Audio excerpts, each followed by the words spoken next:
പ്രതിഷേധ സംഗമവും നൈറ്റ് മാർച്ചും സംഘടിപ്പിച്ചു. തകർന്നു കിടക്കുന്ന പുനലൂർ വെട്ടിപ്പുഴ കുതിരച്ചിറ റോഡ് അടിയന്തരമായി അറ്റകുറ്റപ്പണി നടത്തണമെന്നാവശ്യപ്പെട്ടാണ് നാട്ടുകാരുടെ നേതൃത്വത്തിൽ പ്രതിഷേധ സംഗമവും നൈറ്റ് മാർച്ചും നടത്തിയത്. കോട്ടൂർ ഭാഗത്തു നിന്നും ആരംഭിച്ച നൈറ്റ് മാർച്ച് വെട്ടിപ്പുഴയിൽ സമാപിച്ചു. MLA റോഡും ഉപരോധിച്ചു.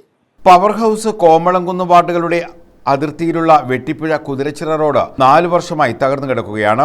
MLA ഫണ്ടിൽ നിന്നുള്ള പണം വിനിയോഗിച്ച് റോഡ് റീടാറിംഗ് ചെയ്യുന്നു എന്നതിന്റെ പേരിൽ നിർമ്മാണോദ്ഘാടനം നടത്തിയിട്ട് 1 വർഷം കഴിയുന്നു. എന്നാൽ റോഡിന്റെ അറ്റകുറ്റപ്പണി ഇപ്പോഴും പൂർത്തീകരിച്ചിട്ടില്ല. ഈ സാഹചര്യത്തിലാണ് വെട്ടിപ്പുഴ കുതിരച്ചിറ റോഡ് അടിയന്തരമായി അറ്റകുറ്റപ്പണി നടത്തണമെന്ന് ആവശ്യപ്പെട്ട് നാട്ടുകാരുടെ നേതൃത്വത്തിൽ പ്രതിഷേധ സംഗമവും നൈറ്റ് മാർച്ചും നടത്തിയത്. സ്ത്രീകളും കുട്ടികളും ഉൾപ്പെടെ നിരവധി പേരാണ് നൈറ്റ് മാർച്ചിൽ പങ്കെടുത്തത്. പ്രദേശവാസികളുടെ നേതൃത്വത്തിൽ വൻപിച്ച പ്രതിഷേധ നൈറ്റ് മാർച്ച് ഈ വാഹനത്തിന് തൊട്ട് പിന്നാലെ കടന്നു വരികയാണ്. കഴിഞ്ഞ 4 വർഷക്കാലമായി പൊട്ടിത്തകർന്നു തരിപ്പണമായി കിടക്കുന്ന വെട്ടിപ്പുഴ കുതിരച്ചിറ റോഡിന്റെ ശോചനീയ അവസ്ഥ പരിഹരിക്കണമെന്ന് ആവശ്യപ്പെട്ടുകൊണ്ട് കാൽനട യാത്ര പോലും ദുസ്സഹമായി, അപകടങ്ങൾ നിരന്തരമായി, സാധാരണക്കാരന്റെ യാത്രാ സ്വാതന്ത്ര്യം പൂർണ്ണമായും ഇല്ലാതായിട്ടും യാതൊരുവിധമായ നടപടികളും ഉണ്ടാകാത്ത സാഹചര്യം ഇല്ലാതായിട്ടും അപകടങ്ങൾ നിരന്തരമായിട്ടും യാതൊരുവിധമായ നടപടികളും സ്വീകരിക്കാത്തതിൽ പ്രതിഷേധിച്ചുകൊണ്ട് പ്രദേശവാസികളുടെ നേതൃത്വത്തിൽ നടത്തുന്ന വൻപിച്ച പ്രതിഷേധ നൈറ്റ് മാർച്ച് ഇതാ ഈ വാഹനത്തിന് തൊട്ട് പിന്നാലെ കടന്നു വരികയാണ്. പ്രതിഷേധ മാർച്ചിൽ അണിചേരുവാൻ രാഷ്ട്രീയ ഭേദമന്യേ ഈ നാട്ടിലെ മുഴുവൻ കോട്ടൂർ ഭാഗത്തു നിന്നും ആരംഭിച്ച നൈറ്റ് മാർച്ച് വെട്ടിപ്പുഴയിൽ സമാപിച്ചു. തുടർന്ന് MLA റോഡ് ഉപരോധിച്ചു. ഒരു ഓട്ടോറിക്ഷ വിളിച്ചാൽ പോലും ഓടാൻ തയ്യാറാവാത്ത ഓട്ടോ സ്റ്റാൻഡിലേക്ക് നോക്ക്. ഉണ്ടോ എന്ന് നിങ്ങൾ അന്വേഷിച്ച് നോക്കുക. നമ്മുടെ അവകാശമല്ലേ?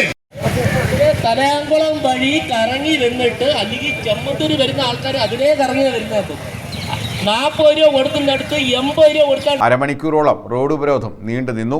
നമ്മുടെ ഈ റോഡ് നടന്നു പോകാൻ ഇവിടുത്തെ പരുവത്തിലാക്കി കിടക്കുകയാണ്. എന്താണ് മുനിസിപ്പാലിറ്റി സംഭവിച്ചിരിക്കുന്നത്? മുനിസിപ്പാലിറ്റിയുടെ മിക്കവാറും ഏകദേശം എല്ലാ റോഡുകളുടെ ആവശ്യം തന്നെയാണ്.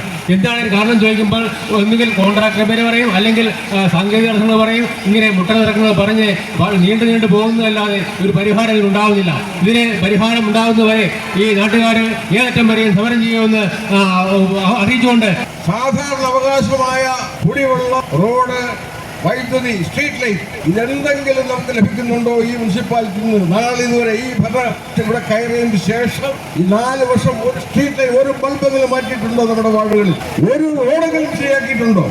മനുഷ്യനെ നികുതി കൊടുക്കുന്നവരെ കൊഞ്ഞനം കുത്തി കാണിച്ചുകൊണ്ട് അവഹേളിക്കല്ലേ ഇവർ ചെയ്തു. നിർമ്മാണത്തിനിടെ കരാറുകാരൻ റോഡിന്റെ വിവിധ ഭാഗങ്ങളിൽ കുഴികളെടുത്തത് കൂടുതൽ പ്രതിസന്ധിക്ക് കാരണമായി. അവിടെ എല്ലാ കാര്യങ്ങളും പറയുന്ന ആൾക്കാര് നമ്മൾ ഓരോ കാര്യങ്ങൾ പറഞ്ഞപ്പോൾ അവര് നമ്മൾക്ക് പറഞ്ഞു നിങ്ങൾക്കൊന്നും അറിയത്തില്ല, ഞങ്ങൾ റോഡ് പണിഞ്ഞ് തീരുമ്പോൾ നിങ്ങൾ നോക്കിയാൽ മതി. അപ്പോഴും ഓരോ 2 വീട്ടിൽ നമ്മുടെ സോമേട്ടൻ്റെ വീട്ടിലെ വെള്ളം കയറി അതെല്ലാ കാര്യങ്ങളെല്ലാം നമ്മൾ നോക്കിയപ്പോഴത്തേക്ക് വരാണ്ട് നമ്മുടെ ഒരു പരിസരവാസിയാണ് അവരും. ഈ റോഡിനകത്ത് ഒരുപാട് അപകടം ഒന്നാകുകയാണ്. കുഞ്ഞുങ്ങളെ വരെ ഈ റോഡിൽ മറിഞ്ഞു വീഴുക. ഇതിനൊന്നും മുനിസിപ്പാലിറ്റിയോട് ചോദ്യമല്ലേ ചോദിക്കാൻ? ഭരണം കിട്ടുമ്പോൾ അങ്ങനെയൊന്നും ആയിരുന്നില്ലല്ലോ. അതുകൊണ്ട് ഈ പണികൾ എത്രയും പെട്ടെന്ന് തീർച്ചയാണെന്ന് ഞാനും പറയുന്നു. MLA ഫണ്ട് ഉപയോഗിച്ചുള്ള പ്രവൃത്തികളുടെ നിർവഹണം ജില്ലാ പഞ്ചായത്ത് അസിസ്റ്റന്റ് എക്സിക്യൂട്ടീവ് എഞ്ചിനീയർ വഴിയാണ്. എന്നാൽ ചില ഇടതുപക്ഷ പ്രവർത്തകർ നഗരസഭാ സെക്രട്ടറിയെ ഉപരോധിച്ച് വാർത്ത സൃഷ്ടിച്ചിരുന്നു.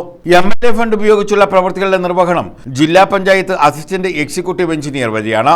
നേരത്തെ നഗരസഭാ സെക്രട്ടറിയെ ഇടതുമുന്നണി പ്രവർത്തകർ ഉപരോധിച്ചിരുന്നു. റോഡിന്റെ അറ്റകുറ്റപ്പണി വൈകുന്നതിൽ പ്രതിഷേധം ശക്തമാണ്. ഈ നൈറ്റ് മാർച്ച് കൊണ്ട് ഇതിന് പരിഹാരമുണ്ടായില്ലെങ്കിൽ ഈ മാസം 30-ാം തീയതിക്കുള്ളിൽ ഈ റോഡിന്റെ നിർമ്മാണ കാര്യങ്ങളിലേക്ക് കടന്നില്ലെങ്കിൽ അനിശ്ചിതകാല സത്യാഗ്രഹം ഉൾപ്പെടെയുള്ള സമരപരിപാടികൾ ആരംഭിക്കുമെന്ന് ഈ പ്രദേശത്ത് തടിച്ചുകൂടിയ 100കണക്കായ ആളുകളോട് ആ കാര്യത്തിൽ ആത്മാർത്ഥമായി ഉറപ്പ് നൽകിക്കൊണ്ട് ഇന്നത്തെ പ്രതിഷേധം നമ്മൾ അവസാനിപ്പിച്ചതായി അറിയിക്കുന്നു. തുടർ ദിവസങ്ങളിലും ഈ പണി ചെയ്യുന്നത് വരെ നമ്മൾ പ്രതിഷേധവുമായി രംഗത്തുണ്ടാകുമെന്ന് മാത്രം പറഞ്ഞുകൊണ്ട് എത്തിച്ചേർന്ന മുഴുവൻ പേരെയും അഭിവാദ്യം ചെയ്തുകൊണ്ട് ന്യൂസ് ബ്യൂറോ, പുനലൂർ.